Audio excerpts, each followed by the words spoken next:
Bueno, bienvenidos a la clase de hoy.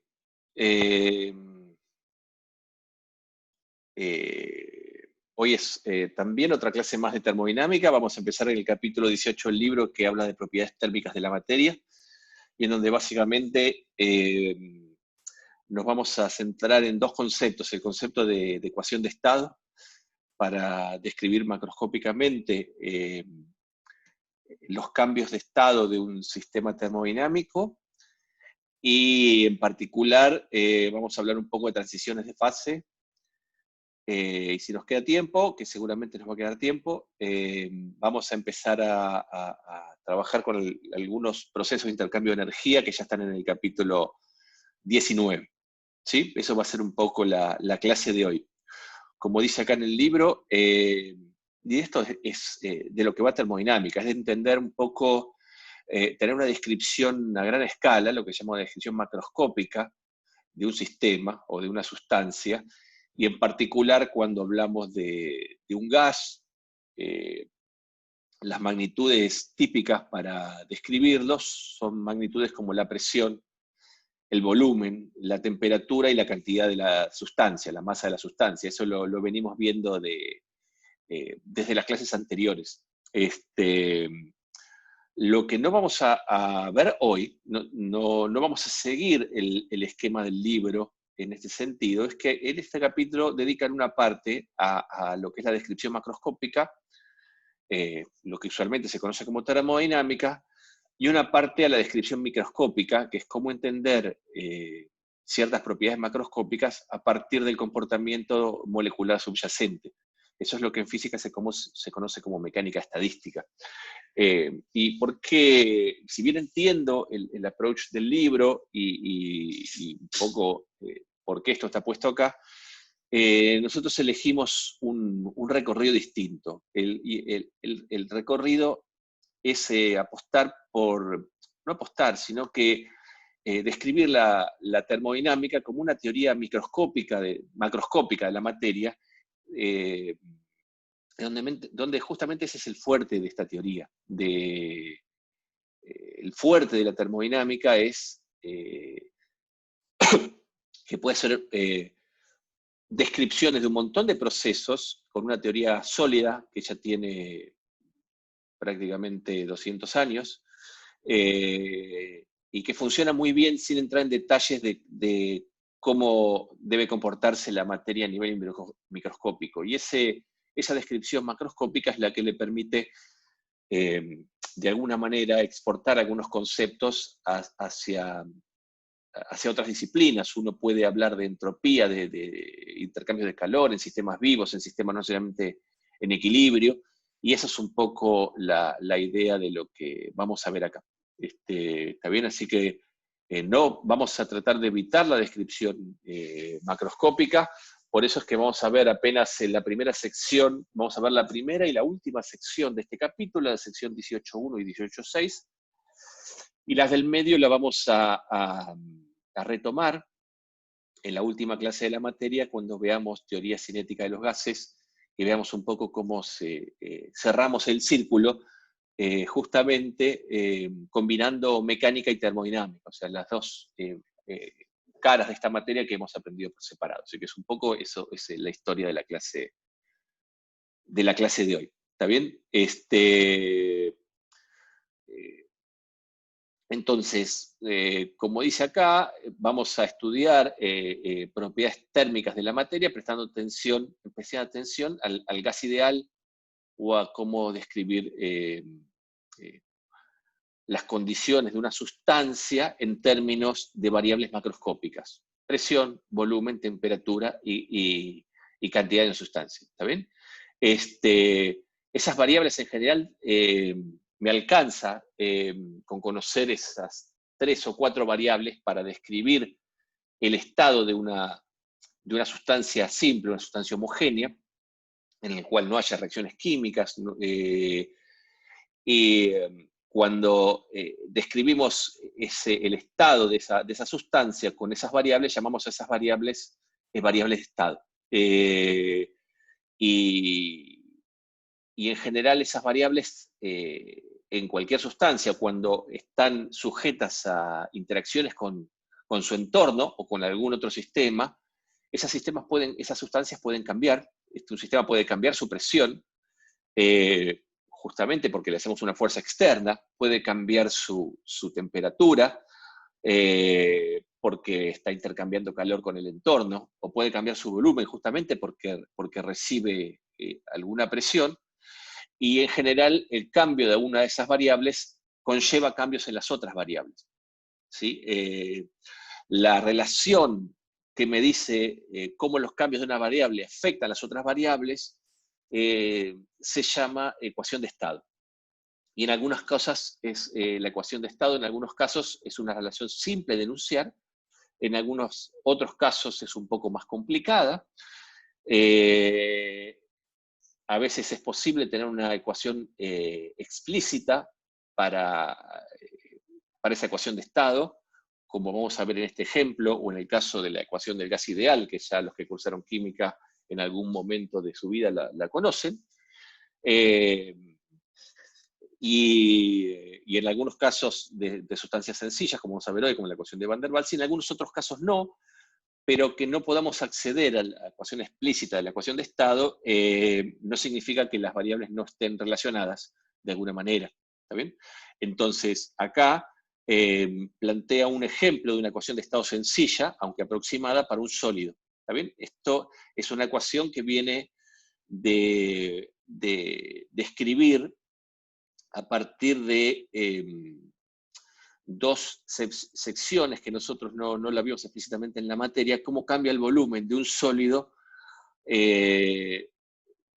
cuando ese sólido sufre cambios térmicos o es sometido a presiones. ¿Está bien? Cuando un volumen, un sólido está sometido a un cambio de temperaturas, ese sólido tiende a expandirse. El coeficiente que me dice cómo se expande el sólido en función del cambio de temperatura es lo que se llama el coeficiente térmico de expansión de volumen, este beta que está acá, que está en unas secciones que salteamos la clase anterior, pero que son bienvenidos a mirarlas. Y también en otra sección previa que no vimos, está digamos que el volumen puede cambiar cuando aplicamos una cierta presión a un sólido. En ese caso, el cambio de volumen tiene signo contrario al cambio de presión, por este signo menos de acá. Esta constante K de aquí es lo que se llama la compresibilidad, ¿está bien? Y un cambio positivo de presión conlleva un cambio negativo de volumen en general. Entonces, esta es una ecuación para un sólido que me representa los cambios de volumen en términos de cambios de temperatura o cambios de presión, y por lo tanto es una ecuación de estado en el sentido que lo acabamos de definir. ¿Está bien? Pero en particular vamos a empezar por la ecuación de estado más sencilla que podemos describir para un gas. Esa es la ecuación de un gas ideal. Un gas ideal, en términos experimentales, es un gas extremadamente diluido, ¿sí? Y en términos moleculares, un gas ideal es un gas en el cual podemos despreciar la interacción entre las moléculas y asumir solo que la presión de un gas ideal viene dada por los choques de esas moléculas contra las paredes. Como ven, estoy violando lo que dije al principio, que es que dije que no me iba a referir al comportamiento molecular, pero bueno, me parece pertinente hasta este momento. ¿Está bien? Entonces, un dispositivo para estudiar un gas ideal, por ejemplo, el que está en esta figura que tenemos acá, en donde tenemos un gas ideal o un gas cualquiera, digamos, ¿no? En un recipiente, y podemos hacer ciertas operaciones externas sobre ese gas, y al mismo tiempo medir ciertas cantidades relevantes. ¿Está bien? Entonces tenemos el gas encerrado en un volumen, que lo podemos medir siendo una cantidad geométrica. Sobre ese gas podemos aplicar una presión controlada, podemos modificar su volumen a voluntad con este pistón que está aquí abajo. Este sistema puede intercambiar calor a partir de estar en contacto con un mechero, con un cualquier otro sistema a otra temperatura, y al mismo tiempo podemos inyectar más o menos cantidad de gas para cambiar la masa total encerrada aquí, y sobre ese gas, además de medir el volumen geométricamente, podemos medir su temperatura con un termómetro, como los que vimos en la clase pasada, y la presión con un manómetro, como también hemos visto que es posible medir. ¿Está bien? Entonces, en general, la masa del gas, si bien la podemos medir en kilogramos, se suele medir cuando habla de gas, como ya saben, en química, en términos del número de moles. Está bien, y esto es lo que vimos en la clase pasada, que la masa total de cualquier sustancia la podemos expresar como el número de moles por la masa molar. ¿Está bien? Entonces, el estudio de los gases, como ven acá, empezó ya hace prácticamente 400 años, en el siglo XVII, y unos experimentos de Robert Boyle, de Jacques Charles, de Gay-Lussac, y básicamente si uno sintetiza los resultados obtenidos en estos experimentos, que abarcaron poco más de 150 años, uno puede resumir los principales conclusiones de esos experimentos en estas tres observaciones. Está bien que el volumen de un gas es proporcional al número de moles, es decir, cuanto más cantidad de gas tengo, más volumen ocupa. Que el volumen varía inversamente con la presión absoluta. ¿Está bien? Es decir, que si aumentamos la presión, disminuye el volumen y viceversa. Eso en particular se observa si se mantiene la temperatura y el número de moles constante. ¿Está bien? O sea que lo que observa Robert Boyle por medios del 1600 es que en un gas diluido, y si el número de moles y la temperatura son constantes, la presión por el volumen también es constante. ¿Está bien? Y entre las observaciones de Jacques Charles y de Gay-Lussac están que la presión, si uno mantiene el volumen constante y el número de moles constante, cuando se aumenta la temperatura, aumenta la presión y viceversa.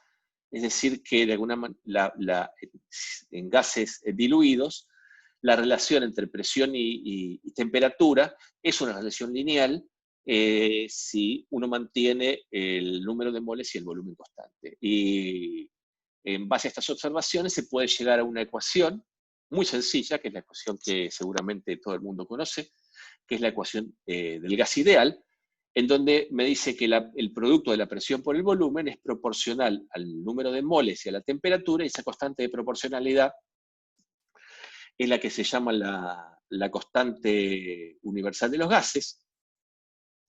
¿Está bien? Y tiene unidades de Joule sobre mol por grado Kelvin, y es aproximadamente 8,3 Joule sobre mol por grado Kelvin, aunque también se la puede expresar en, el Joule es una unidad de energía, ¿está bien? Y esa unidad de energía se la puede expresar de otra manera, se la puede expresar también en términos de unidades de presión por unidades de volumen.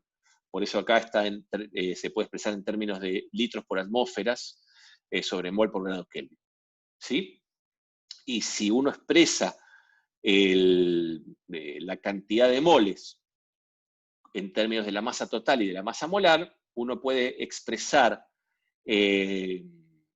la ecuación del gas ideal con esta forma, y acá, al aparecer la masa total y el volumen, puede de alguna manera definir la densidad y encontrar una relación para la densidad. ¿Está bien? En términos de la presión y de la temperatura y de la masa molar. ¿Está bien? Otra forma de ver la ecuación del gas ideal es que si uno toma dos estados distintos de un gas ideal, el producto de la presión por el volumen sobre la temperatura se tiene que mantener constante. ¿Está bien? O sea, esta cantidad es una cantidad conservada, si quieren. ¿Está bien? Y eso es básicamente la ecuación de gas ideal. ¿sí? Y lo que necesitamos saber hasta ahora. ¿Cómo vamos hasta acá? ¿Bien? ¿Se escucha todo bien? ¿Tiene alguna pregunta? Está bien. Está bien, ¿no? Bueno, acá hay unos ejercicios bastante sencillos que son muy sencillos con lo que ustedes saben hasta ahora, que es básicamente aplicar un poco la ecuación del gas ideal a distintos ejemplos. Acá están, por ejemplo, un ejemplo en donde dicen, bueno, si lo que se llama temperatura y presión estándar, que es el 0 grados centígrados o su equivalente en kelvins, y la presión atmosférica, y cuál es el volumen que ocupa un mol de gas a temperatura y presión estándar. Bueno, esto es una cuenta trivial que da 22,4 litros, ¿está bien? Después dan otro ejemplo de un sistema termodinámico que consiste en la compresión de un gas en el automóvil. Ustedes saben que eh, el, la mezcla, el ejemplo de un motor de combustión es un ejemplo típico de un sistema termodinámico. Vamos a ir sobre esto cuando veamos máquinas térmicas más adelante, en 2 o 3 clases, ¿está bien? Uno tiene un sistema termodinámico en donde básicamente la sustancia de estudio es la mezcla entre el, el aire y el combustible, está bien, que se inyecta en el pistón en forma de moho gaseoso, y que a través de una reacción química provocada en ese material combustible por una chispa provocada por las bujías, o simplemente por compresión en un motor diésel, eso libera una cantidad de energía. Es como si le inyectáramos calor, no por una fuente externa, sino por una reacción química. Ese calor lo que produce es una brusca expansión del gas que empuja un cilindro, y ese cilindro mueve a través de las bielas, mueve el cigüeñal, y ese movimiento de arriba abajo de los cilindros se transforma en un movimiento rotatorio que es el que hace girar las ruedas. Ese es un ejemplo típico y uno de los grandes impulsores de la termodinámica. Cuando la gente empezó a estudiar termodinámica ya por el siglo XVII, el siglo XVIII, se empezó a dar cuenta que podía transformar calor en trabajo mecánico. Este es un ejemplo de esa transformación en calor y trabajo mecánico. Y como ustedes ya saben, el desarrollo científico de la comprensión de la termodinámica, justamente con el desarrollo ingenieril, al poner esos avances teóricos en términos de máquinas, llevó a lo que todos conocemos que fue la revolución industrial, y todo un cambio de paradigma en cuanto a los sistemas de producción mundiales. Pero no vamos a entrar en ese tema, sino que simplemente lo que plantea acá el, este ejercicio también es un ejercicio bastante sencillo. Si a uno le dan la relación de compresión de un motor, básicamente le está dando la relación entre el volumen mínimo y el volumen máximo, o sea, que están asociados a la posición más alta y la posición más baja del pistón. Esa relación en este ejemplo es del orden de 9-1, ¿está bien? Que quiere decir que hay una relación de 9 veces entre el volumen final y el volumen inicial. Eh, y dado que la mezcla se mete a presión atmosférica en una temperatura ambiente, básicamente de 27 grados, básicamente lo que nos pregunta es cuánto vale la temperatura del gas cuando está comprimido, siendo que la presión en la compresión era del orden de 22 atmósferas, es una presión bastante grande. Bueno, no hay nada más que aplicar la ecuación del gas ideal en dos circunstancias diferentes, ¿sí? Acá también tienen otro ejemplo sencillo de calcular cantidad de moles, lo pueden repasar. Y acá tienen, lo marqué en particular porque es un ejemplo que ya vimos cuando vimos hidrostática, ¿está bien? Cuando consideramos la aproximación, calculamos la variación de presión en la atmósfera, asumiendo que la atmósfera la podíamos aproximar, para bien o para mal, como un gas ideal a temperatura constante, ¿está bien? Entonces acá hace básicamente la misma cuenta. Simplemente la repasamos en este contexto.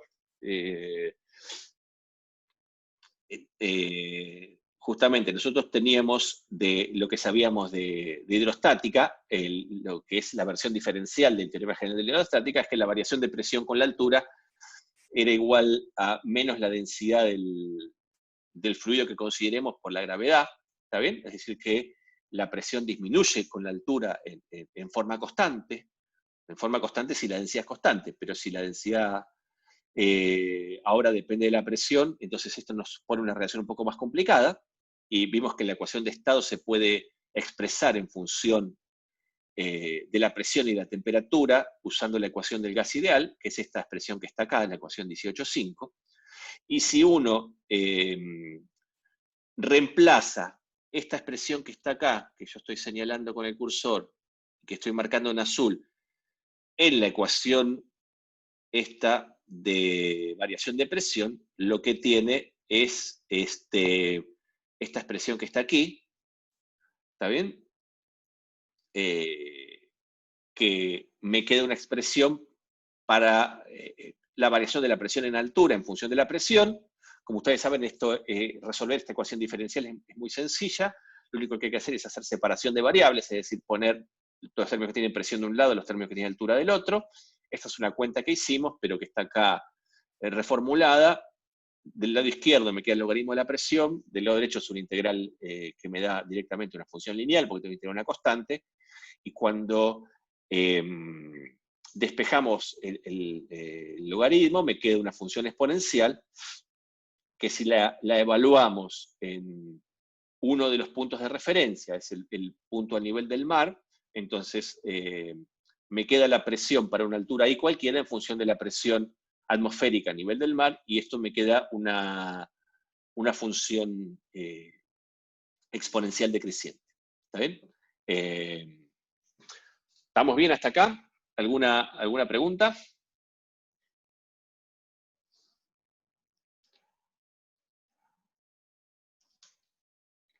¿Se cortó o estoy hablando solo como un loco o No, no, simplemente... estamos acá. Ah, bueno, listo, perfecto. Entonces, muy bien. Entonces, eso es como yo les decía, eso es todo lo que tenemos para decir por ahora. Después vamos a ver que le vamos a sacar un poco más jugo cuando veamos la primera ley y la segunda ley de termodinámica y estudiemos un poco el comportamiento de gases ideales ante intercambios de calor y temperatura. Eso lo vamos a ver después, y eso ahora se va a poner un poquito más entretenido. Ahora simplemente estamos, de alguna manera, sentando las bases para describir bien los dos principios que rigen el comportamiento termodinámico de un sistema. ¿Está bien? Como yo les decía, digamos, básicamente la ecuación del gas ideal radica en una hipótesis muy fuerte, una hipótesis que no la podemos tomar para líquidos ni para sólidos, que es que las moléculas que componen el gas no interactúan entre sí, ¿está bien? No se ven. Una molécula de gas jamás se encuentra con otra molécula de gas, ¿está bien? O si lo hace tan esporádicamente que es lo mismo que nada, ¿está bien? Y eso sucede si el gas es muy diluido, ¿está bien? Es decir, si yo tengo relativamente pocas moléculas en un volumen grande, ¿está bien? Ahora, esa hipótesis como ya les digo, solamente tiene validez en esas circunstancias, pero un modelo más realista de gas debe incluir, de alguna manera, si nosotros queremos ir más allá de la ecuación ideal, tenemos que pensar que la hipótesis que hay que relajar es que las moléculas no interactúan entre sí. ¿Está bien? Y cuando uno... Ok, se escucha. Yara me dice que... ¿Yara o Lara? ¿Se escucha o no se escucha? Sí. No, pues dicen, no se escucha. Sí, se escucha. Perfecto. Gracias. Entonces, cuando uno quiere ir más allá de la ecuación del gas ideal, uno tiene que asumir que ahora las moléculas pueden interactuar unas con otras. ¿Está bien? Y cuando interactúan unas con otras se hacen una fuerza. ¿Cómo es las fuerzas entre moléculas? Bueno, hay básicamente distintas aproximaciones a ecuaciones de estado macroscópicas que se salen de la ecuación del gas ideal. Una de ellas es lo que se llama la expansión del virial, que no la vamos a ver en detalle acá en la materia, y otra más conocida, que también seguramente la vieron en química, es la ecuación de Van der Waals. La ecuación de Van der Waals es una ecuación que corrige la ecuación del gas ideal, haciendo dos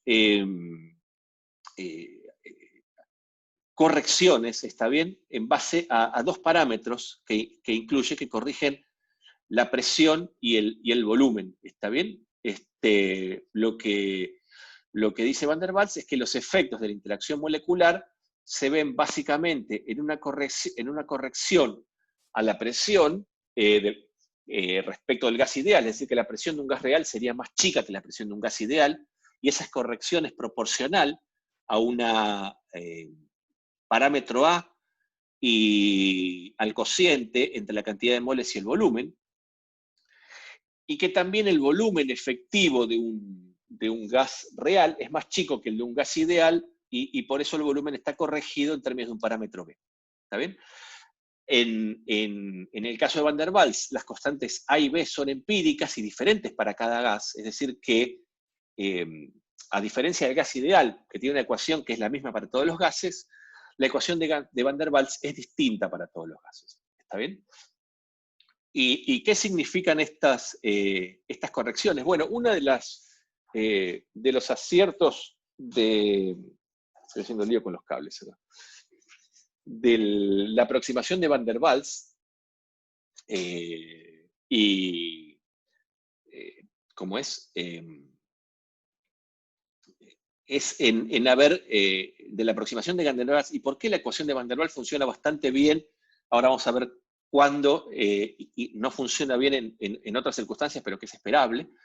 Es haber captado cuáles son las consecuencias macroscópicas, es decir, las consecuencias en una ecuación de estado, de cuál es la interacción molecular.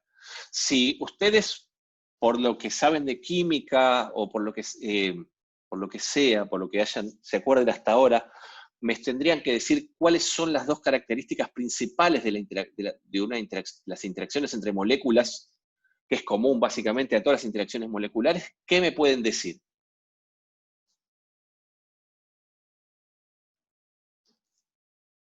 No entendí muy bien la pregunta, ¿la puedes repetir, por favor? Sí, la pregunta que yo les hago es, si me saben decir cómo básicamente, cuáles son las características principales de las fuerzas entre dos moléculas. Es una fuerza atractiva, repulsiva, que tiene de corto rango, de largo rango. Puede ser que dependiendo de la distancia sean atractivas o sean repulsivas. Exactamente. Es una curva de energía potencial. Si uno hace una curva de energía potencial... ¿No tenía que ver con el radio de Van der Waals? ¿Cuál es el radio de Van der Waals? Contame. No sé, estoy tratando de acordarme de química, por eso. Pero sí creo que tenía que ver con lo que dijo Flor, que a partir de, unas distancias muy, muy cortas, que tenía que ver con el radio de Van der Waals, ya eran repulsivas, creo. Claro, si uno hace no sé si se ve la cámara, a ver, no tengo mi imagen, a ver. Si uno grafica la energía potencial entre dos moléculas, le da una energía de este tipo, en función de la distancia, le da una energía de este tipo. ¿Está bien? ¿Se acuerdan? ¿Eso lo vieron en química o en algún lado? ¿Se acuerdan? Sí, en inorgánica. En inorgánica, muy bien. Acuérdense que la derivada de la energía potencial, ¿está bien? Que si yo tengo un mínimo de energía potencial, tengo un punto en donde me refleja una condición de equilibrio estable, donde hay como una fuerza atractiva, ¿está bien? Y que además la derivada del potencial respecto a la distancia era menos la fuerza, ¿está bien? Entonces, básicamente, uno puede, a largo rango las moléculas no se ven, pero cuando se empiezan a acercar, cuando están a cierta distancia característica, las moléculas se atraen por ese pozo de potencial que les mostré antes, sienten una fuerza atractiva, tienden a unirse, ¿está bien? pero se unen hasta cierto punto. Después, a partir de ahí, digamos, justamente por repulsión electrostática, se empiezan a repeler, ¿está bien? Y eso es básicamente las características principales de las fuerzas moleculares. Bueno, esas características moleculares están reflejadas acá en estas dos constantes A y B, ¿está bien? Básicamente, lo que dice Van der Waals es que justamente como esa fuerza repulsiva hace que las moléculas no se puedan acercar entre sí más de cierta distancia. Y eso es comparable con que pensar a las moléculas como si fueran en cierto punto, como si fuera una especie se llama hardcore o carozo duro, digamos, una especie de esfera rígida, ¿sí? O sea que si tuvieran un volumen propio.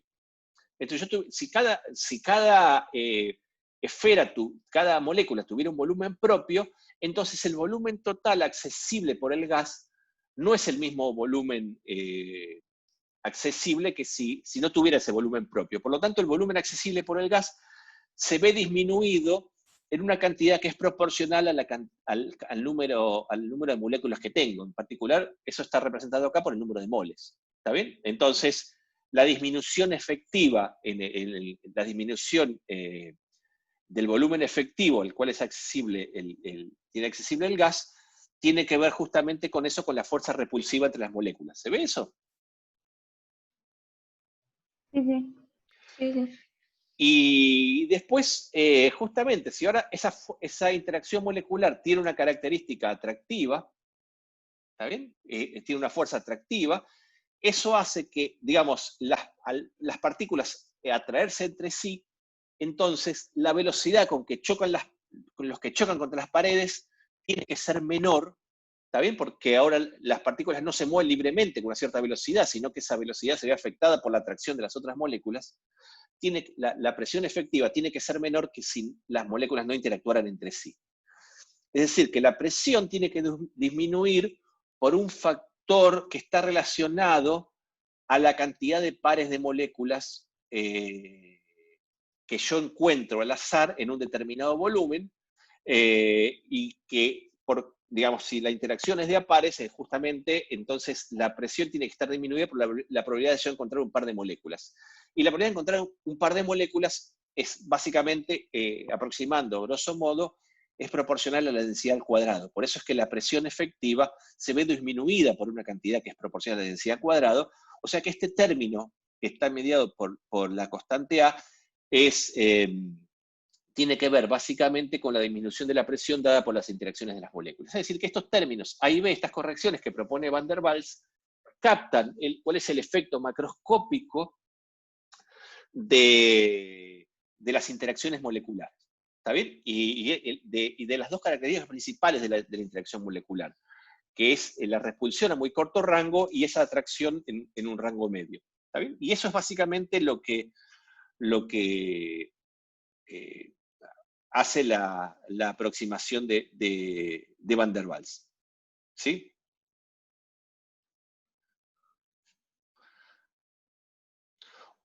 ¿Hasta acá estamos bien?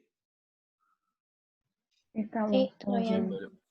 Muy bien, entonces una forma de un poco graficar una ecuación de estado, dado que es una relación entre tres variables, es graficar la relación entre dos de ellas cuando una tercera se mantiene constante. Y una representación típica de la ecuación de estado de un gas es graficar las isotermas en un gráfico presión-volumen. ¿Está bien?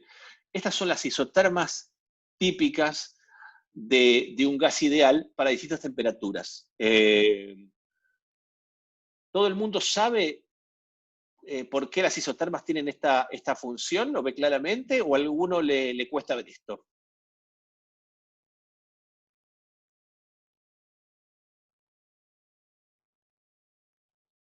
¿Cómo debería ser las curvas isotérmicas en un gráfico presión-volumen? ¿Cómo se llama este tipo de función?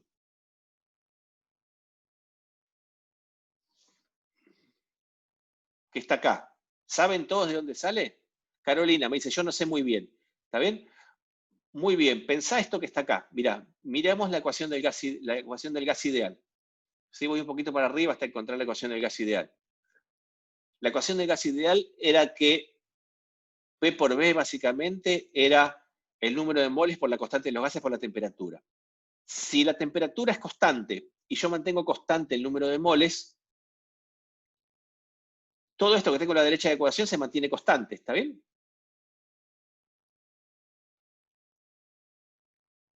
¿Sí? ¿Me seguís, Caro?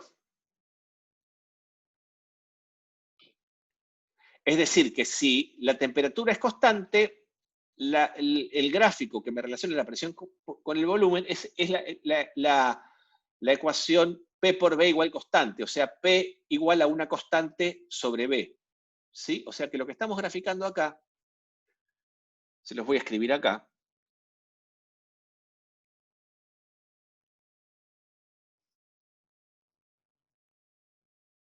Vamos a agrandar un poco la letra. Si T es igual constante,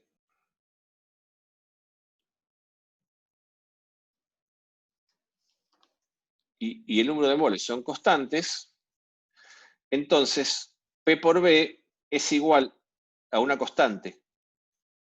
O sea, que P es igual, puse R, P es igual a esa constante dividido la temperatura. ¿Sí? Esto es como graficar I igual 1 sobre X, ¿está bien? O una constante sobre X, ¿está bien? Esto es una hipérbola, ¿está bien? Es una función que tiene una asíntota vertical en 0 y una asíntota horizontal, una asíntota vertical en el eje Y y una asíntota horizontal en el eje X, ¿está bien? O sea, se va a infinito cuando X tiende a 0 y se va a 0 cuando X tiende a infinito. Y tiene entonces esta forma hiperbólica. Y cuanto más grande sea esta constante, más arriba está la curva, y esta constante es directamente proporcional a la temperatura, con lo cual si mantengo constante el número de moles, estoy asumiendo que es constante, entonces las isotermas de un gas ideal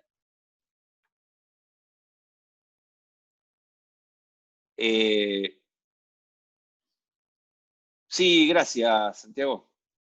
Ahí está. Sí, porque estoy en el... Sí, tenés razón. Gracias por corregirme. ¿Está bien? Ailén y Santiago, los dos, gracias. Estoy graficando presión acá en función de volumen. ¿Está bien? Y entonces las isotermas de un gas ideal son hipérbolas en donde a mayor temperatura, más para arriba está la hipérbola. ¿Sí? ¿Está bien entonces? ¿Se entiende esta parte? Sí, perfecto. Sí, sí. Ahora vamos a ir un poco a cómo son las... Pero si uno grafica, uno se da cuenta, si uno ahora grafica la ecuación de Van der Waals, ¿está bien? Vamos a ver que si yo me armo un poquito, saco este volumen cuadrado que está dividiendo y lo expreso esto como un polinomio, ¿qué tipo de relación me va a quedar si yo mantengo la temperatura constante? ¿Qué se imaginan qué función me va a quedar acá en la ecuación de Van der Waals?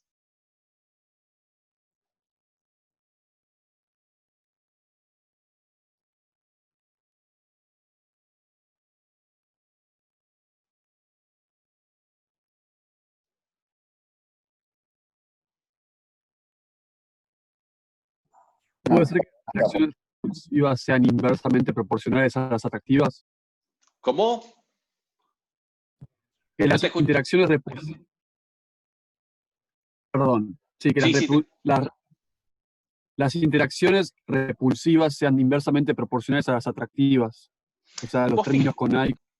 Sí, a ver, lo de las interacciones, primero que la interacción son las dos cosas, es atractiva en el mediano alcance y repulsiva en el corto alcance, ¿está bien? Eso es para tener en cuenta, pero una vez que uno tiene la ecuación de este gas, dejemos de pensar un poco, yo entiendo lo que decís, pero yo lo que te propongo es dejemos de pensar un poco en términos de atracciones, ¿está bien? Igual mi pregunta tampoco era tan fina, mi pregunta era un poco más básica de lo que vos estás pensando. Y es la siguiente, digamos, es decir, si yo agarro y así como si yo en la ecuación del gas ideal, si dejo constante la temperatura, acá me queda una relación, me queda básicamente una relación hiperbólica entre la presión y el volumen, ¿está bien? la pregunta es, si yo en la ecuación de Van der Waals dejo la temperatura constante aquí, ¿qué tipo de función me va a quedar acá que me describe la presión en función del volumen? ¿Está bien? Para eso voy a asumir que voy a despejar esto y voy a hacer todas las funciones distributivas que hagan falta. Una suma de hipérbolas te quedó, ¿no? Una constante. Me queda una función más fácil que una suma de hipérbolas.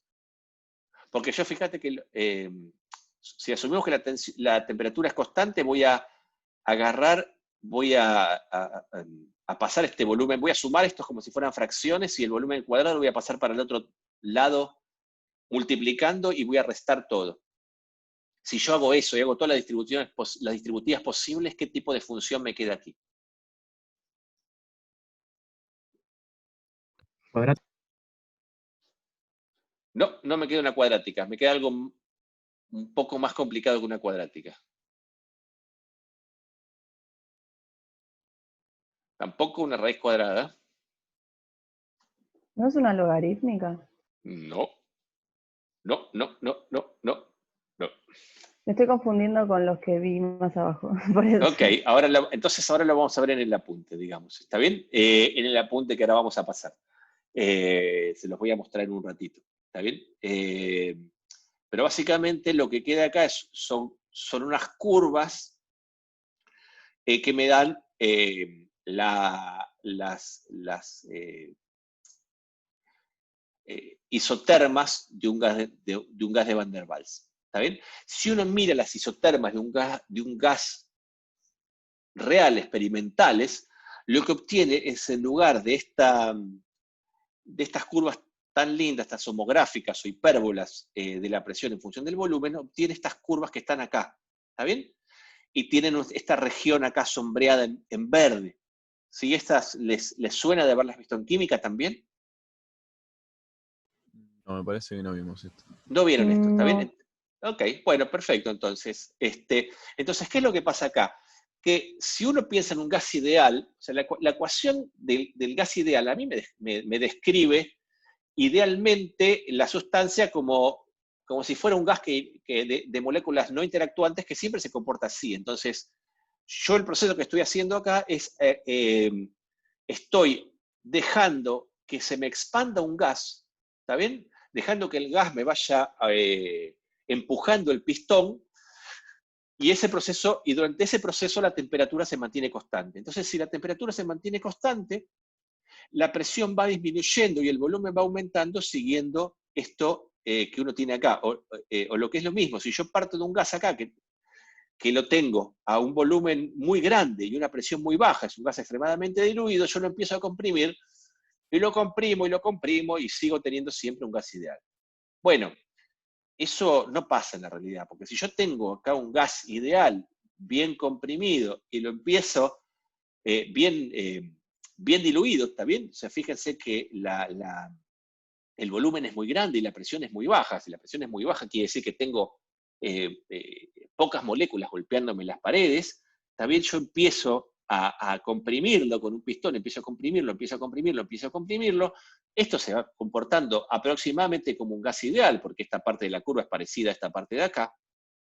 Pero llega un momento, como vimos la clase pasada, en donde ese gas deja de ir aumentando la presión a medida que yo lo voy comprimiendo, y hay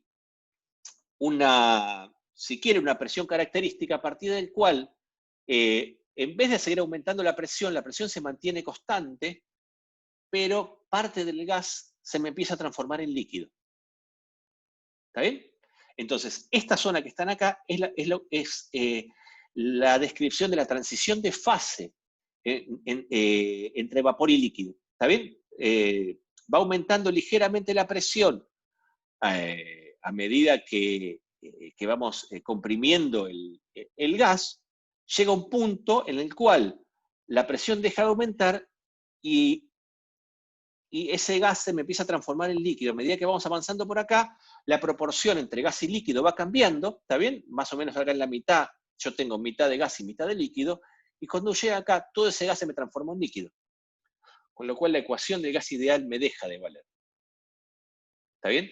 Y a partir de acá, la presión empieza a aumentar, pero fíjense que para lograr pequeños cambios de volumen, yo necesito, estas curvas son mucho más empinadas, grandes cambios en la presión. ¿Está bien? Y eso es lo que habíamos dicho antes, los líquidos son mucho más incompresibles que los gases. Acá, cambios relativamente grandes de volumen lo obtengo con cambios relativamente chicos de presión, y acá no. Fíjense que las pendientes de esta tangente en cada curva son bastante más grandes. Y también fíjense que esta transición de fase que uno tiene acá a distintas temperaturas, a medida que va aumentando la temperatura, la región de coexistencia va cambiando, y esta transición de fase se vuelve continua para un punto característico, ¿está bien? Esta es, en el cual dejamos de tener coexistencia de líquido a gas, y la transición entre vapor y líquido, entre gas y líquido, se da de manera continua, y a partir de temperaturas más grandes que esas, ya directamente no podemos distinguir entre dos fases distintas de la materia. ¿Está bien? Y esto es un diagrama presión-volumen típico de una sustancia real. ¿Está bien? ¿Cómo se comporta digamos, qué de todo esto, cómo son las isotermas de un gas de Van der Waals? En este caso lo vamos a ver, no está explícitamente en este apunte, ¿está bien? Fíjense que acá ya se mete en la parte molecular, nosotros vamos a saltar, así que voy a dejar de compartir el libro acá y les voy a compartir el apunte. ¿Sí? Eso sí, no me quedan preguntas. Si quedan preguntas de esos gráficos, los vuelvo a compartir. Yo asumí que no quedaban preguntas, pero me apuré. ¿Se entendió un poco la descripción esa? Sí, creo que sí. Sí. Bueno, ahora igual la vamos a seguir viendo, ¿está bien? No se hagan problema.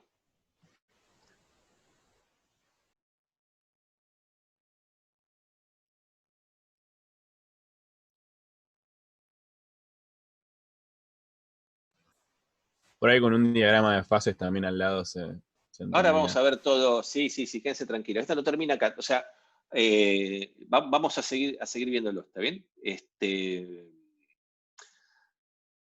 Deme un segundo, que quiero poner el chat acá, por si alguno me escribe por el chat. Cada vez que cambio el modo de compartir pantalla, me saca la ventanita de chat. Por eso es que tengo que volver a buscarla. ¿Está bien? Entonces, lo que yo le mostré antes, si uno recuerda la ecuación de Van der Waals, a ver si la tengo aquí. ¿Está bien? Yo les dije, ¿cuál es la forma de las ecuaciones de Van der Waals? Si yo despejo, fíjense que yo tenía un b cuadrado dividiendo y estaba multiplicando por un término que tenía el volumen. Cuando yo quiero despejar ese b cuadrado de abajo, me aparecen términos de volumen al cubo. Y si yo eso lo despejo, lo puedo expresar como si fuera un polinomio, y es un polinomio en donde el término de mayor grado es un término de grado 3, es decir, que me queda un polinomio cúbico. ¿Está bien? O sea que las isotermas de Van der Waals son polinomios de grado 3. Si uno grafica las isotermas de Van der Waals, les quedan este tipo de funciones, que son funciones cúbicas. Si la temperatura es constante, son relaciones de funciones cúbicas entre la presión y el volumen. ¿Sí? Después vamos a hacer un poco una cuenta con eso, digamos, pero básicamente eso es lo que pasa. ¿Eso lo ven o se perdieron un poco acá?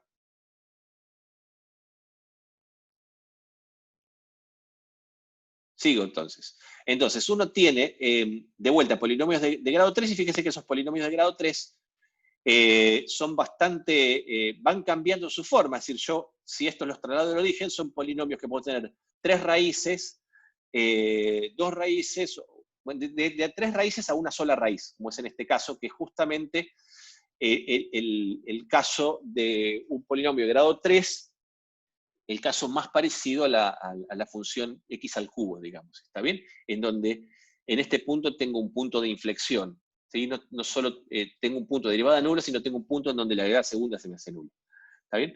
Y fíjense que las isotermas de Van der Waals son bastante parecidas a las isotermas de un gas real, salvo en la región de la transición de fase, ¿está bien? De hecho, son bastante iguales salvo esa región.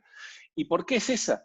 Bueno, porque yo justamente la región de fases es la única región en este espacio presión-volumen en donde el sistema no es homogéneo, en donde tengo dos fases coexistiendo, ¿está bien? Donde el sistema coexiste el líquido con coexiste vapor. Y tanto la ecuación de gas ideal como la ecuación de Van der Waals son ecuaciones para sistemas homogéneos, ¿está bien? O sea, para el sistema donde todo el sistema es igual en todas las partes del volumen, ¿está bien? Entonces, en cualquier lugar del espacio donde el sistema es homogéneo, o sea, donde tengo todo gas o donde tengo todo líquido, las ecuaciones de Van der Waals me describen bien a mi sistema. Pero cuando en aquellas partes donde están asociadas a una transición de fase, donde yo debería tener coexistencia de fase, la ecuación de Van der Waals no me describe apropiadamente el sistema, ¿está bien? O sea, si yo vengo recorriendo un isoterma de Van der Waals, yo estoy a temperatura constante y voy comprimiendo el gas, cuando yo llego a esta temperatura, a esta presión, perdón, que está acá, la ecuación de Van der Waals lo que me predice es que esto va a seguir subiendo, después va a seguir bajando y después va a seguir subiendo. Y lo que pasa en realidad es que cuando llego a este punto, la presión en vez de variar se va manteniendo constante como sucede acá en las isotermas de un sistema real líquido-vapor. ¿Está bien?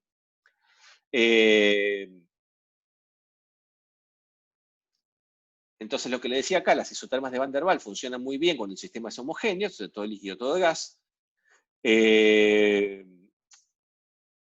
Cuando el sistema se expande o se contrae a temperatura constante, existe un valor de presión, que es la presión de vapor saturado, en donde la presión, en lugar de disminuir o de aumentar, se mantiene constante y el sistema emprende un cambio de fase entre la fase de vapor y la fase líquida. ¿Está bien? O sea que las isotermas reales son las isotermas de la derecha.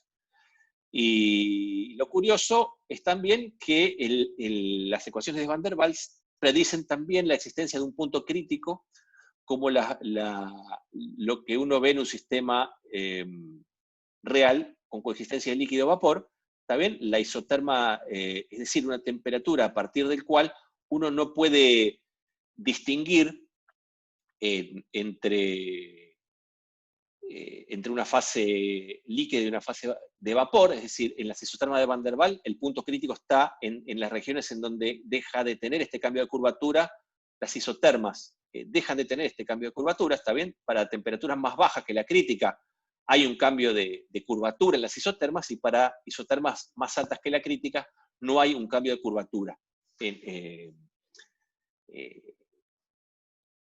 en las isotermas, ¿está bien? O sea que la isoterma crítica es la que me divide aquellas isotermas que presentan cambio de curvatura respecto de las que no en un gas de Van der Waals, y es la que me divide donde yo tengo coexistencia de fase respecto a cuando no lo tengo en un gas, en un sistema real. ¿Está bien? Entonces, ese punto característico que está acá, en donde la transición, o sea, justo para esta temperatura crítica, ¿está bien? Para esa temperatura, la transición entre ambas fases es una transición continua, ¿está bien? No es una transición donde yo tengo coexistencia de estados.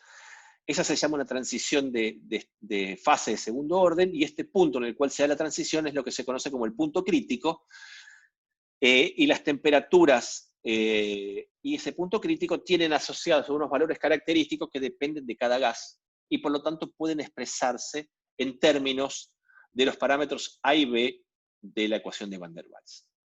¿Sí? ¿Me siguen básicamente hasta acá o tienen alguna pregunta que quieran hacerme? No entiendo bien el concepto de temperatura crítica, del punto crítico. El concepto del punto crítico, vos fijate, es el siguiente. Fijate en el concepto de punto crítico es que si vos te fijás para temperaturas más abajo de la temperatura crítica, todos los procesos de transición de fase entre una fase de vapor y una fase líquida incluye una región en donde ambas fases coexisten. ¿Sí? O sea, por debajo de la temperatura crítica, vos tenés una transición de fase entre dos fases que coexisten durante la transición. por arriba de la temperatura crítica, vos no tenés transición de fase. No hay dos fases, hay una única fase. Ah, ok, entonces es para ese gas, o sea, se usa esa temperatura crítica para comparar todas las temperaturas para un mismo gas. Y a esta temperatura crítica la transición entre gas y líquido es una transición continua, que no implica coexistencia de fases, y es lo que te divide la temperatura por debajo de la cual hay coexistencia y transición de fase, y por encima de la cual no hay coexistencia ni transición de fase. Ah, ok, ahora sí me cerró, ahora está bien. ¿Está bien? Sí, Eso en un sistema líquido-vapor con isotermas reales. En un caso de Van der Waals también se ve eso, pero simplemente la división es entre las curvas que presentan cambio de concavidad respecto a las que no presentan cambio de concavidad. Ok, bien, sí. ¿Está bien? Sí, ahora sí. Arriba del punto crítico, donde no hay transición de fase, ¿se puede usar la ecuación de Van der Waals? Sí, se puede usar la ecuación de Van der Waals. Funciona bien. La ecuación de Van der Waals, el único lugar donde no funciona es en esta zona sombreada.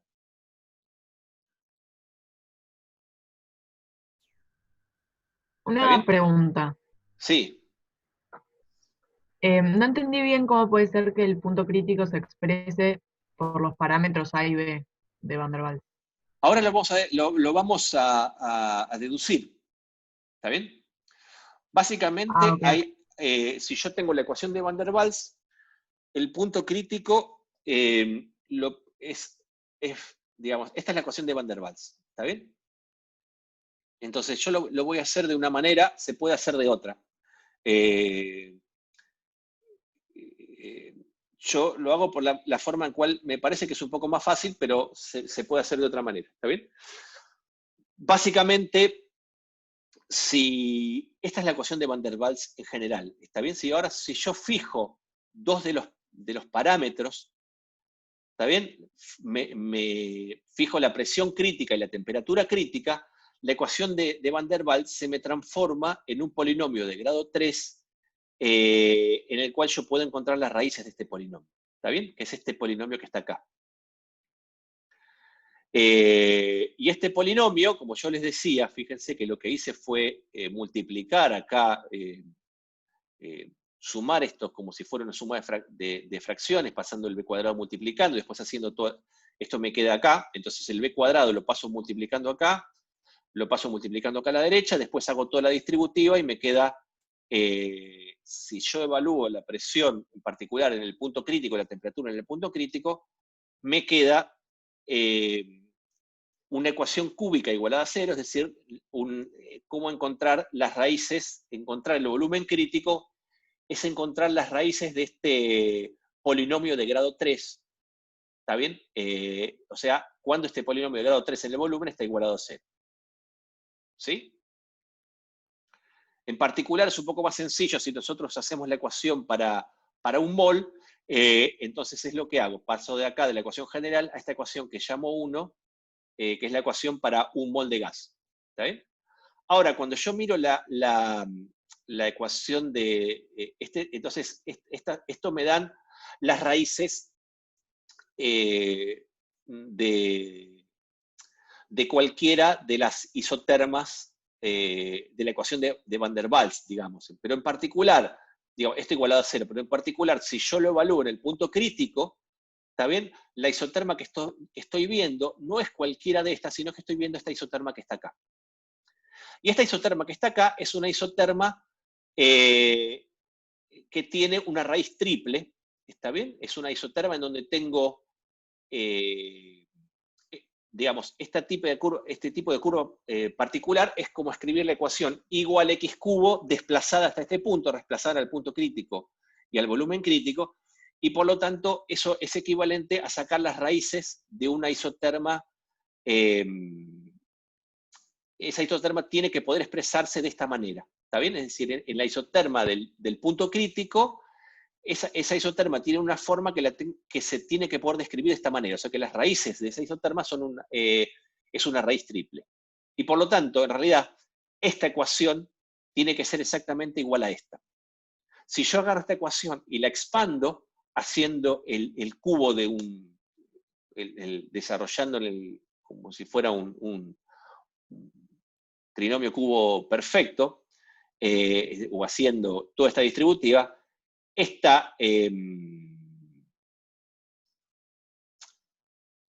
este polinomio con una raíz triple me queda expresado de esta manera, ¿está bien? Y si efectivamente estamos en la isoterma crítica, este polinomio tiene que ser exactamente igual a este. Y para que dos polinomios sean iguales, tiene que ser iguales coeficiente a coeficiente, ¿está bien? Entonces, si hago eso, si igualo esta versión del polinomio con esta versión del polinomio, entonces lo que me queda aquí es que el término que multiplica b cuadrado tiene que ser igual al término que acá multiplica b cuadrado, el término que multiplica a b tiene que ser igual al término que multiplica a b, y el término independiente tiene que ser igual al término independiente, ¿está bien? Esto me lleva a tres relaciones que me van a permitir encontrar la presión crítica, el volumen crítico y la temperatura crítica, y si hago esas cuentas, llego a que el volumen crítico tiene que ser 3 veces la constante B de Van der Waals, la presión crítica es A sobre 27B cuadrado, y la temperatura crítica es 8,27 avos A sobre R por B. ¿Está bien? Esa es una manera de encontrar la temperatura, la presión y el volumen crítico en un gas de Van der Waals.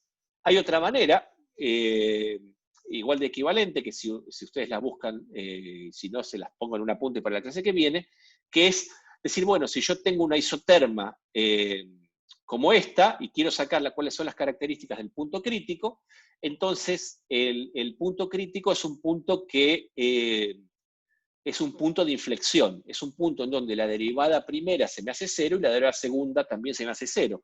Entonces, si yo saco una expresión para la ecuación de Van der Waals de presión en función de volumen, la derivo respecto del volumen a temperatura constante, igualo esa derivada a 0, la derivo de vuelta respecto del volumen y hago 0 esa derivada, obtengo las coordenadas del punto crítico y me da exactamente lo mismo que acá. ¿Está bien?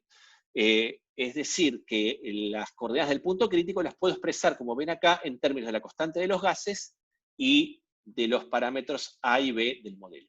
¿Está bien? ¿Se entiende más o menos la idea de esto?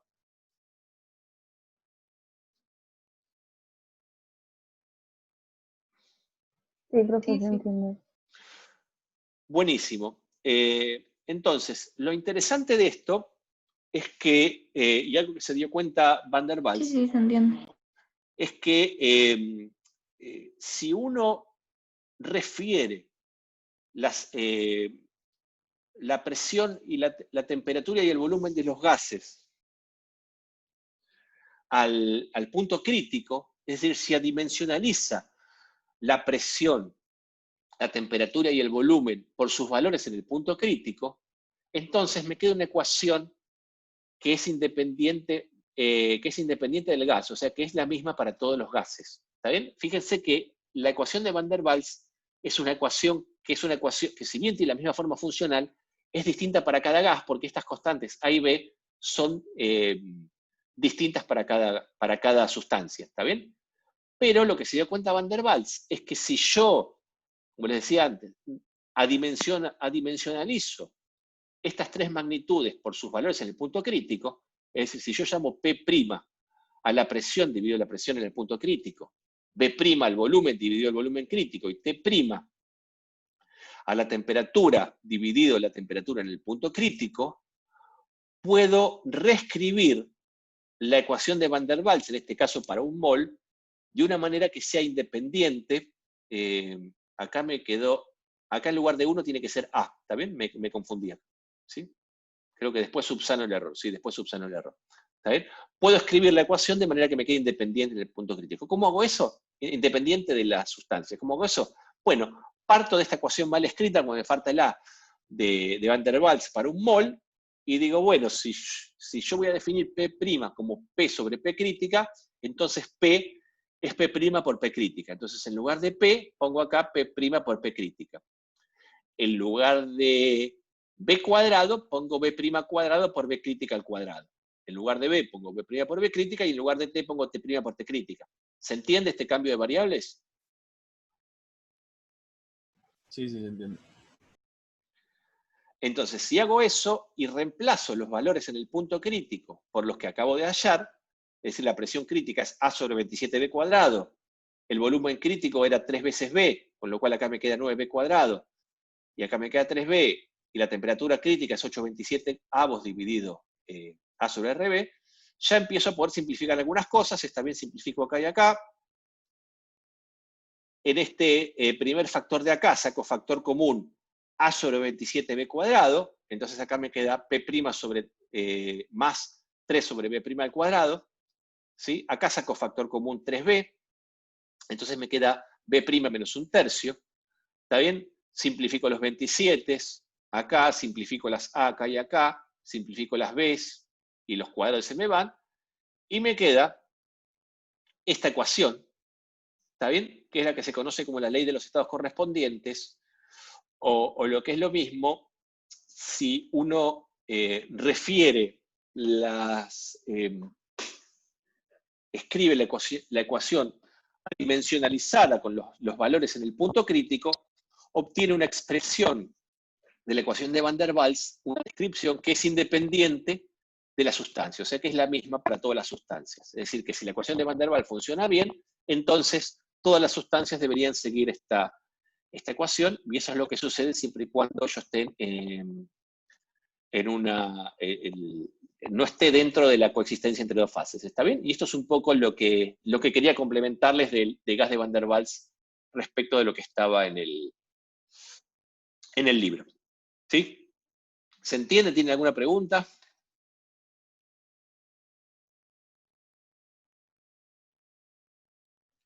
A mí no me queda muy claro la aplicación de esta ecuación a diferencia de la de Van der Waals.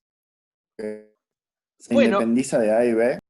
es que te independiza de A y B, exactamente, digamos. La importancia de esta ecuación es que vos encontrás una ecuación que, como en el gas ideal, la ecuación es independiente de los gases, acá también. ¿Está bien? O sea, es la misma para todos los gases. Entonces, esta es una forma de mostrar que si las sustancias, por fuera de cuando vos tenés coexistencia, digamos, si todas las sustancias fueran, la ecuación de Van der Waals es una buena descripción de un gas no ideal, entonces todas las sustancias deberían colapsar sobre esta misma curva, y eso es básicamente lo que se observa. ¿Está bien? ¿También se independiza del número de moles? No, pues yo la hice para un mol, no es que se independice para el número de moles. Para hacerla más fácil, fíjate que acá me paré en igual a 1, ¿está bien? Claro. Así que no se independiza el número de moles, no.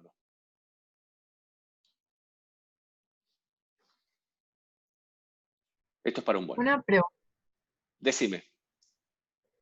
que esto está en función de P', B' y T', Sí, que depende de la temperatura crítica, volumen crítico, ¿o no? claro. Pero eso no es o sea, dependiente de cada sustancia, la temperatura crítica. Sí, exactamente, pero una vez que vos medís para cada sustancia cuál es digamos, si vos medís para cada sustancia cuáles son los valores de la presión, volumen y temperatura en el punto crítico, ¿está bien? O sea, en un solo punto de ese espacio de fases, esta descripción tiene que funcionar bien para todo el resto, salvo para cuando tenga consistencia, para todo el resto del espacio, presión, volumen y temperatura. ¿Está bien? Ah, está bien. O sea, rescaleado por los valores en un solo punto te hace una buena descripción en el resto del espacio. Eso es lo que tiene de piola, digamos. Ok, gracias. ¿Está bien? Pero bueno, por supuesto, es equivalente a lo de Van der Waals, es otra forma de verlo, ¿está bien? Bueno, ¿tiene alguna otra pregunta de acá o volvemos al libro?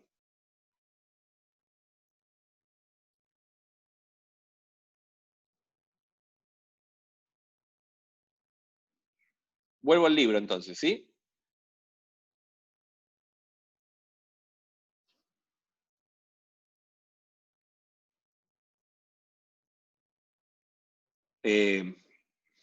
Muy bien. Entonces, vuelvo al libro.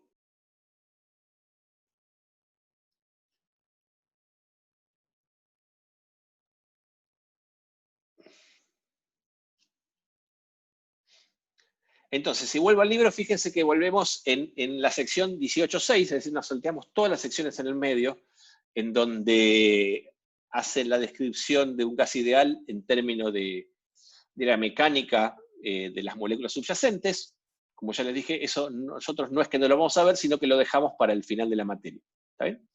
Entonces, y simplemente vamos a hacer una descripción de lo que son las transiciones de fase, las distintas fases de la materia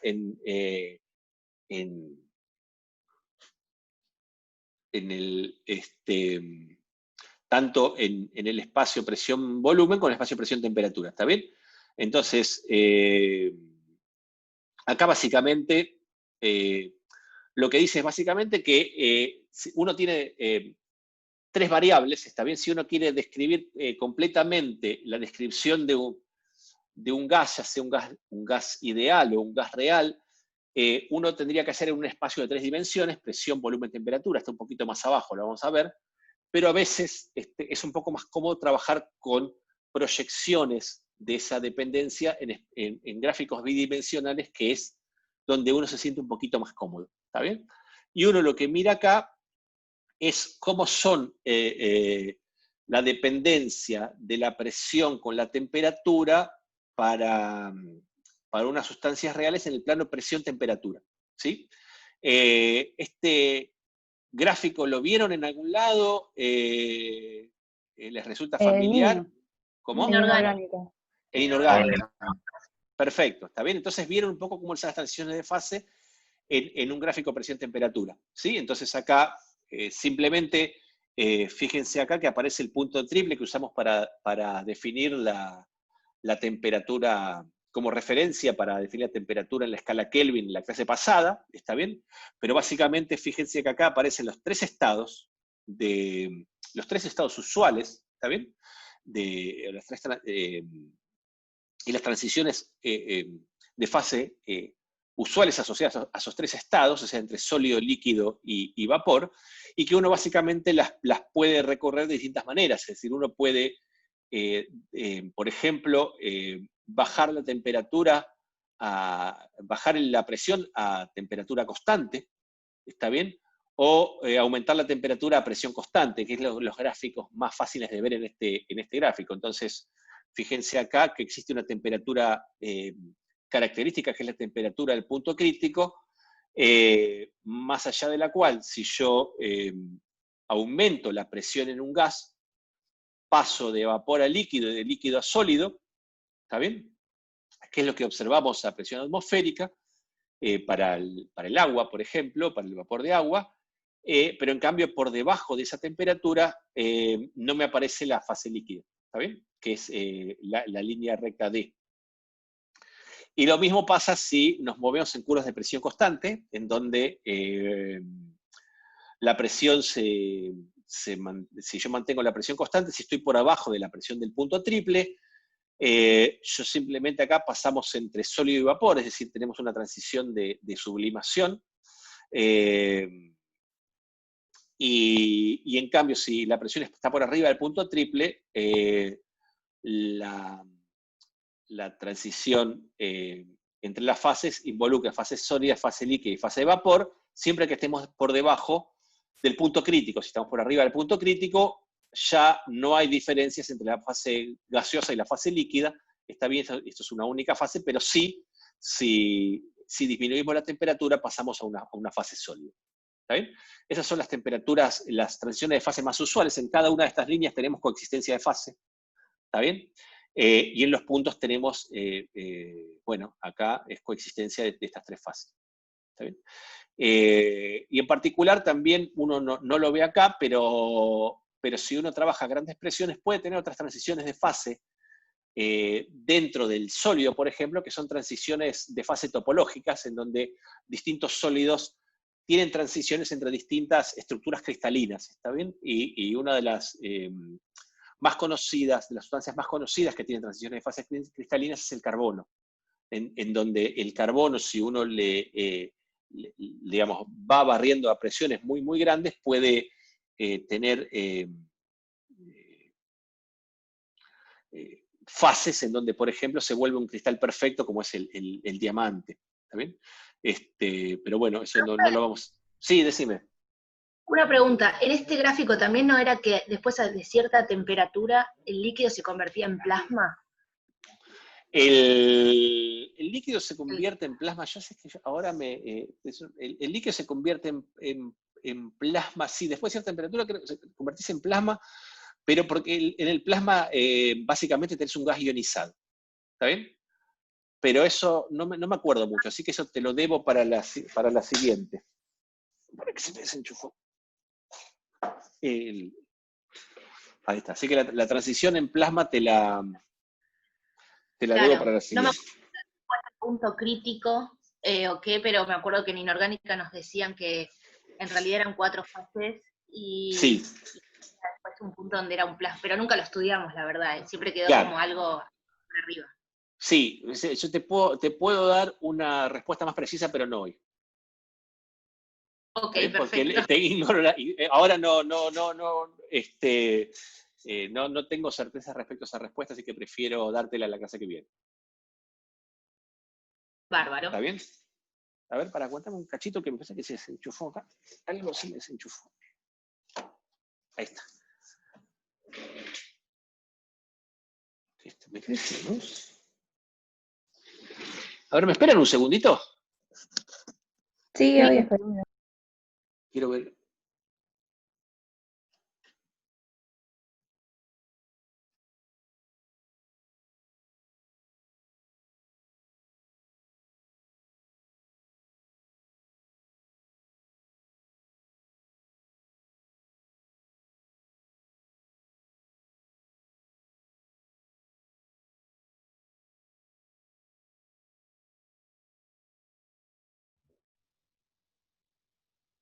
Estoy de vuelta. Se me estaba descargando la laptop y no sabía por qué era. Así que bueno, pero ya estoy. ¿Están ahí ustedes también? Sí. Perfecto. Bueno, básicamente esa es una forma de estudiar las fases de la materia en un diagrama presión-temperatura. Si uno hace las curvas en un espacio tridimensional de presión, volumen y temperatura, ve un diagrama como este que tiene acá, ¿está bien? Que es algo que yo no podría hacer en el pizarrón, así que usar el dibujo del libro me viene bárbaro, ¿está bien? Entonces, fíjense que estas son, esto es lo que uno ve de un sistema real en el espacio presión, volumen y temperatura. Fíjense que estas curvas tienen esta forma, y al mismo tiempo están las proyecciones, la proyección de estas curvas sobre el espacio presión, temperatura y la proyección sobre el espacio presión, volumen, y lo que están acá graficadas son las isotermas, ¿está bien? Y acá las curvas de coexistencia, ¿sí? Entonces estas curvas de coexistencia son las que se ven acá y acá se ven las isotermas. ¿Está bien? Entonces, básicamente acá ejemplifica dos tipos de curvas. Está bien, la curva, si yo parto del punto N a una temperatura T1 con una sustancia en la fase vapor, entonces va aumentando, eso lo veo acá en la isoterma verde, ¿está bien? Va aumentando la presión, ¿está bien? Hasta que llega a una presión crítica en donde el sistema empieza a tener acá una transición entre un sólido y un vapor a presión constante, ¿está bien? Cuando llego acá ya es todo sólido, ¿sí? En toda esta parte tengo consistencia de fase, ¿sí?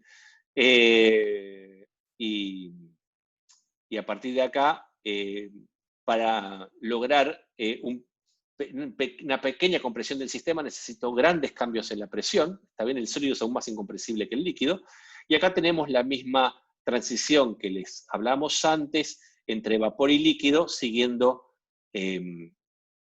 esta curva roja que ven acá, que son los puntos G, H, C, K y L, está bien, y hasta M si quiere, y esta es la versión, y sería una curva que vendría por acá, ¿está bien? Una de las isotermas que vimos acá.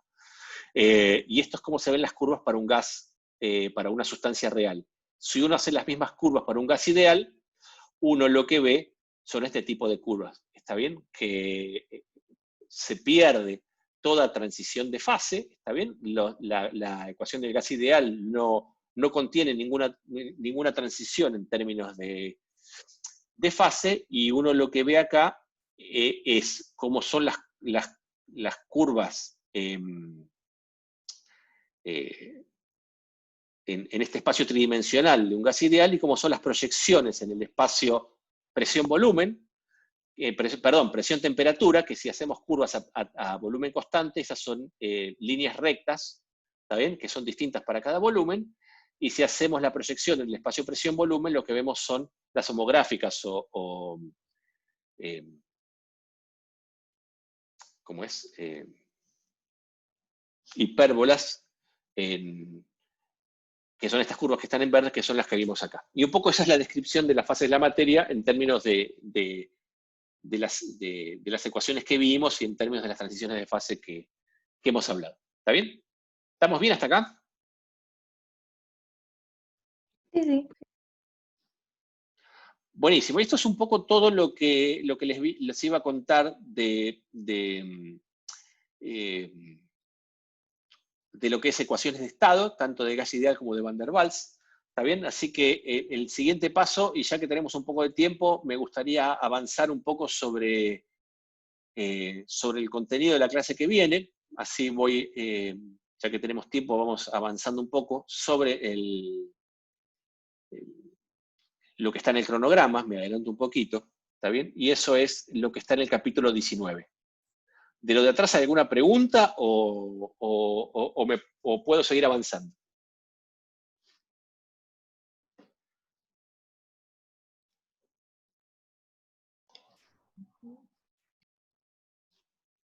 Por mi parte, todo bien. Todo bien, sigo avanzando, solo procesar. Ok.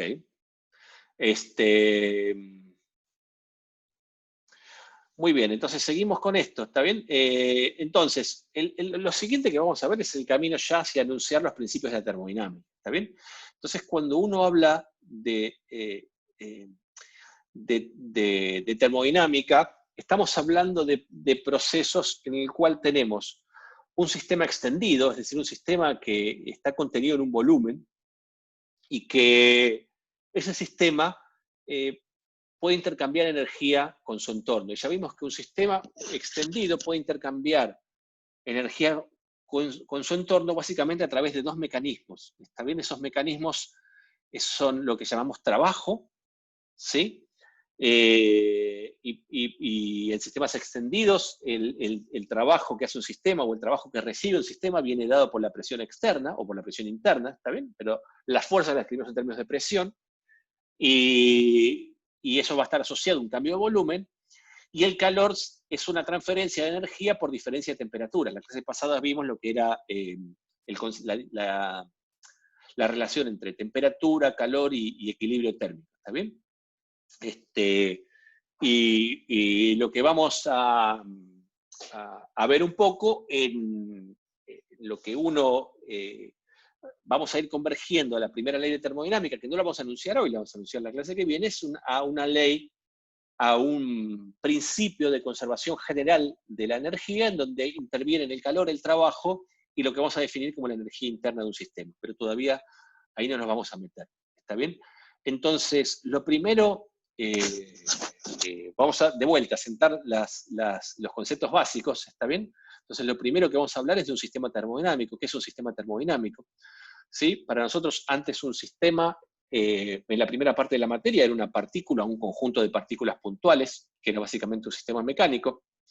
Entonces, un sistema mecánico, básicamente, lo que podía es interactuar a partir de fuerzas descritas por las leyes de Newton, por las leyes de la mecánica, y eso simplemente nos dedicamos a estudiar cómo se movía.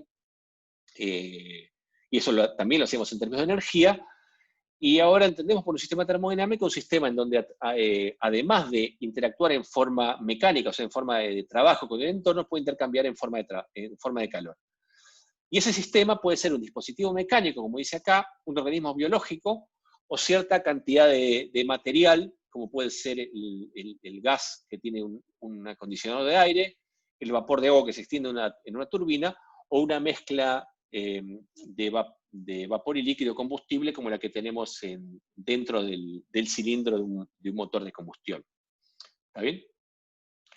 Entonces, el estado de un sistema termodinámico queda definido básicamente por definir cuáles son las variables termodinámicas que me definen ese estado. Es decir, uno define un sistema termodinámico de la forma más sencilla si define la temperatura, la presión y el volumen, ¿está bien? Para un número de materia constante. Y cuando ese sistema termodinámico puede intercambiar energía con el entorno a través de cualquiera de los mecanismos que dijimos acá, decimos que ese proceso en el cual se produce ese intercambio, produce cambios en las variables termodinámicas. ¿Está bien? Esos cambios en las variables termodinámicas lo vamos a representar como una trayectoria desde un punto en el espacio termodinámico hacia otro punto en el espacio termodinámico, y lo vamos a llamar proceso termodinámico. ¿Sí? Son procesos que implican cambios en las variables. También cambio en la temperatura, cambio en la presión, cambio en el volumen. Entonces, lo primero que vamos a hacer acá es definir una convención de signos, que ya la tenemos implícita, pero la quiero hacer explícita en este momento porque es importante para enunciar la primera ley de la termodinámica. ¿Está bien? Cuando dijimos, ¿está bien? Cualquier proceso termodinámico implica un intercambio de calor o de trabajo con el entorno. La convención de signos que usamos es cuando el sistema absorbe calor, como es el ejemplo que está acá, ese calor es positivo. ¿Está bien? Y si el sistema realiza trabajo sobre el entorno, ¿está bien? Decimos que el trabajo que realiza es positivo. ¿Está bien? O sea, usamos convenciones de signos distintas para el calor que para el trabajo. ¿Está bien? Y usando el mismo criterio, entonces, si el sistema pierde calor, o sea, le entrega calor al ambiente, entonces el calor es negativo, y si el sistema realiza trabajo, si el sistema recibe trabajo, decimos que ese trabajo es negativo. ¿Está bien? Vamos a ver que esto tiene sentido cuando veamos la clase pasada, cuando lo veamos en la clase que viene, porque estos signos están muy relacionados a la energía interna. Es decir, esto que vemos acá son procesos que aumentan la energía interna. ¿Está bien? O sea, tener calor positivo, tener trabajo positivo, aumenta la energía interna. Tener calor positivo o trabajo negativo son procesos que me aumentan la energía interna, y tener trabajo positivo o calor negativo van a ser procesos que me disminuyen la energía interna de mi sistema, pero eso no se hagan problema porque lo vamos a ver la clase que viene. ¿Está bien? Entonces, vamos a centrarnos ahora en el trabajo realizado por un sistema termodinámico. ¿Está bien? Entonces, como les decía, nosotros acá vamos a tratar el sistema macroscópico. Me voy a olvidar acá, fíjense, este recuadro lo puse en rojo porque no le voy a prestar atención, no voy a pensar el trabajo en términos de las fuerzas subyacentes, por lo menos no por ahora. Y entonces voy a pensar que un sistema, si yo tengo una cierta sustancia dentro de un cilindro, como el que le mostré antes, y esa sustancia se expande, haciendo que un pistón cilíndrico, como este que está acá, de área A, se desplace una dirección, una cantidad delta X en la dirección que tengo la fuerza, entonces voy a estimar el trabajo que realiza esta sustancia como el producto de la fuerza que está haciendo el gas sobre esta tapa por el desplazamiento. ¿Está bien? Como la fuerza va en el mismo sentido que el desplazamiento, ese trabajo es positivo, o sea que el trabajo que está realizando el gas sobre el pistón es un trabajo positivo, lo puedo expresar como este producto, y si esta fuerza la expreso como el producto de la presión por el área, me queda que esta expresión que tengo acá, que es presión por área por desplazamiento. Ahora, el área por el desplazamiento no es otra cosa que el cambio de volumen que se produce en la sustancia esta, en el gas, debido a este proceso. Por lo tanto, este producto de A por dx es un cambio diferencial en el volumen, y entonces podemos expresar el trabajo infinitesimal realizado por este gas debido a que tiene una presión P como el producto de P por el diferencial de volumen. ¿Está bien? Si ese cambio, en vez de ser infinitesimal, es un cambio finito, entonces el trabajo efectuado por un gas o cualquier sustancia entre un volumen inicial V1 y un volumen final V2 es la integral del producto de la presión por el diferencial de volumen. Y esta es la definición de trabajo en un sistema termodinámico. ¿Se entiende esta definición y todo esto? Sí, sí, sí. Sí, sí. Muy bien, entonces si vamos a algún ejemplo de esto, imaginemos entonces que tenemos un proceso como este, en el cual queremos calcular el trabajo en esta expansión que me lleva el sistema de un punto donde tengo la sustancia, una presión V1 y un volumen V1, hasta un punto en el cual tiene una presión P2 y un volumen V2. ¿Está bien? Si yo quiero calcular el trabajo, simplemente tengo que hacer la integral de esta curva entre estos dos puntos, y esto no es otra cosa que el área bajo la curva. ¿Está bien? Como esto es un trabajo que se está expandiendo el volumen, estoy recorriendo la integral de izquierda a derecha, esta integral es positiva y por lo tanto el trabajo es positivo porque corresponde a una fuerza que tiene el mismo sentido que el desplazamiento. En cambio, si hago el mismo proceso, pero siguiendo los mismos estados intermedios, pero comprimiendo desde un volumen V1 hasta un volumen V2, ¿está bien? El área bajo la curva va a ser el mismo, pero como yo estoy comprimiendo, como en ese caso la fuerza debido a la presión del gas va en sentido contrario al desplazamiento, ¿está bien? Esta integral me va a dar un signo negativo, ¿está bien? Que es lo que corresponde a cuando el volumen inicial es mayor que el volumen final en esta relación de acá, entonces esta integral me queda con signo negativo. Esto ya lo habíamos visto antes en la definición de trabajo, y está bien, es que esta integral es una integral con signo y respeta la convención de signos que usamos para definir el trabajo. ¿Está bien? En particular, si la presión es constante, el área bajo la curva me queda el área de un rectángulo, y la presión es directamente la presión por el cambio de volumen. El trabajo es directamente la presión por el cambio de volumen. ¿Sí? ¿Estamos bien hasta acá? Sí, sí. Muy bien, entonces fíjense acá que un ejemplo que es interesante es, bueno, ¿cómo calculo el trabajo en el caso de que esta expansión como la que tengo aquí en este dibujo sea la expansión debido a un proceso térmico de un gas ideal? ¿Está bien? Entonces, calcular el trabajo de cualquier sustancia es calcular esta integral. ¿Está bien? Para yo calcular esta integral necesito tener alguna expresión de la dependencia de la presión con el volumen. Es decir, necesito conocer alguna forma de la ecuación de estado. ¿Ven? Es decir, que esto lo vamos a poder calcular o para un gas ideal, o para un gas de Van der Waals, o para alguna otra sustancia en la cual nos da la relación de presión en función de volumen. ¿Está bien? En particular, para un gas ideal, la relación de la presión con el volumen es esta expresión que está acá, que la puedo expresar como N por R por T sobre el volumen. ¿Está bien? Si yo pongo esta expresión de la presión acá adentro, entonces me queda que el trabajo es el trabajo de calcular esta integral. Ahora, si yo justo lo estoy recorriendo, estoy haciendo una expansión de V1 a V2 a través de una isoterma, ¿está bien? Esta temperatura es una temperatura que se mantiene constante. Si se mantiene constante durante ese proceso, yo la puedo sacar afuera de la integral, como también saco el número de moles y la constante de los gases.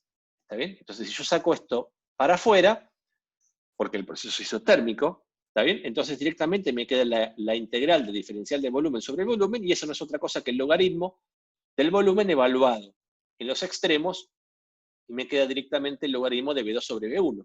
¿Está bien? Y fíjense que esta expresión me capta tanto el resultado del trabajo en un proceso isotérmico, si ese proceso es una expansión isotérmica, en ese caso V2 es mayor que V1 y este trabajo es positivo, o en el caso de que sea una compresión isotérmica en el cual V2 es menor que V1 y este trabajo me va a ser negativo. ¿Está bien? Y si yo uso que la temperatura es constante, y uso entonces que entre los extremos de este proceso tiene que valer que el producto de presión por volumen tiene que ser constante, yo puedo pasar de expresar esto en términos del volumen a expresarlo en términos de la presión, y entonces me queda una expresión similar, pero en términos de las presiones, nada más que con los índices cambiados, ¿está bien? Porque justamente cuando aumento el volumen disminuyo la presión y viceversa. ¿Está bien? Entonces acá me queda la expresión para el trabajo de un proceso isotérmico. ¿Estamos bien hasta acá? Sí, sí.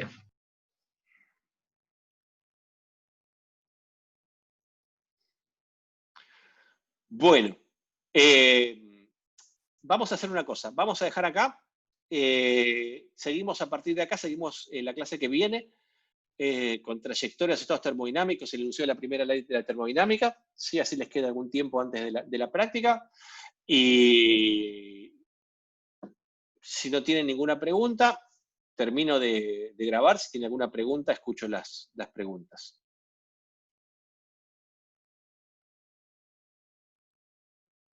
Me perdí un poquito en la parte de los gráficos y los signos de... perfecto, entonces déjame que comparta de vuelta.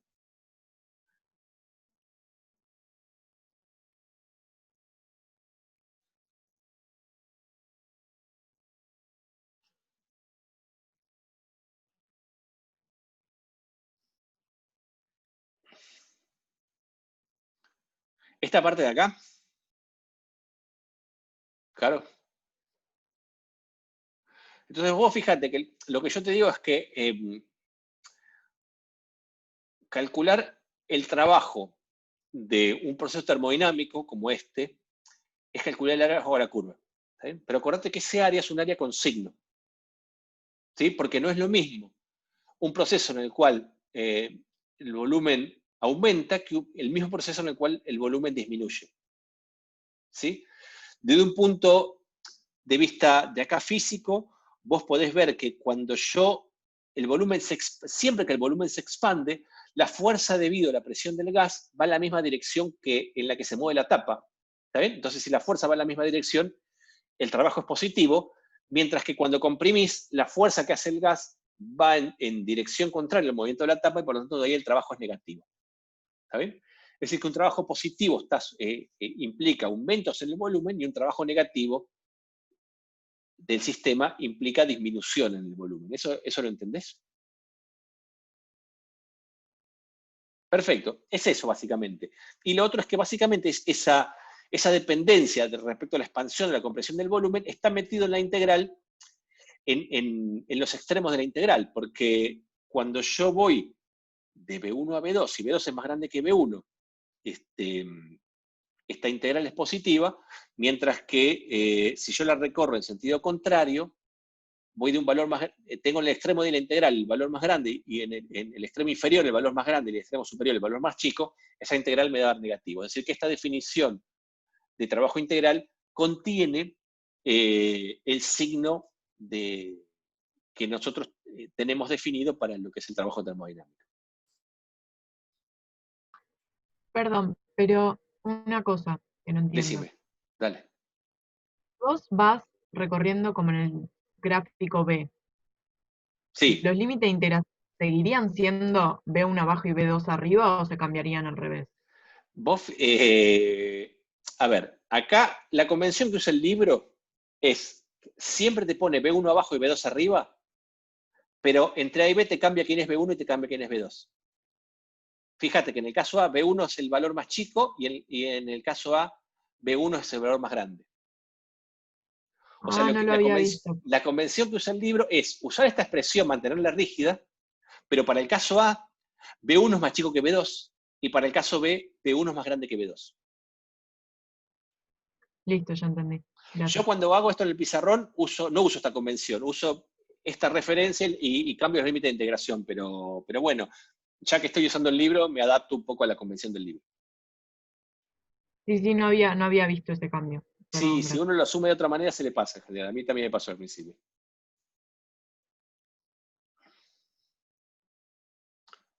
Bueno, ¿tienen alguna pregunta de acá o no?